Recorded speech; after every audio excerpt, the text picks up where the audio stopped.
പഞ്ചായത്ത് തെരഞ്ഞെടുപ്പിന് മുൻപായി കേരളത്തിൽ UDF BJP അവിശുദ്ധ കൂട്ടുകെട്ട് രൂപപ്പെടുകയാണെന്ന് CPIM സംസ്ഥാന സെക്രട്ടറി കോടിയേരി ബാലകൃഷ്ണൻ. പരസ്പര ധാരണയുടെ പാക്കേജ് ഇരുകൂട്ടരും ഉണ്ടാക്കിയെന്ന് പിണറായി വിജയനും ആരോപിച്ചു.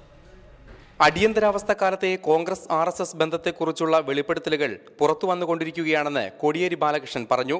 പഞ്ചായത്ത് തെരഞ്ഞെടുപ്പ് മുന്നിൽ കണ്ട് സംസ്ഥാനത്തും ഈ അവിശുദ്ധ കൂട്ടുകെട്ട് രൂപപ്പെടുകയാണ്. BJPയാണ് മുഖ്യ ശത്രു എന്ന ലീഗിന്റെ പ്രമേയത്തിന് വിരുദ്ധമാണ് ഇന്നലത്തെ UDF തീരുമാനം.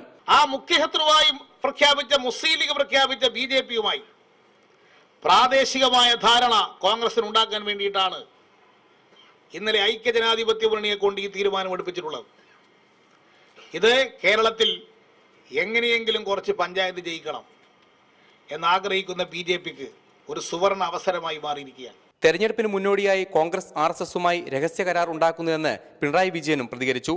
RSSന്റെ ഈ നീക്കം വലിയ തോതിൽ ഫലപ്രദമാകില്ലെങ്കിലും അക്കൗണ്ട് തുറക്കാനാകുമോ എന്ന നോട്ടം അവരുപേക്ഷിക്കുന്നില്ല. അതിന് അവരൊരു മാർഗം കാണുന്നുണ്ട്.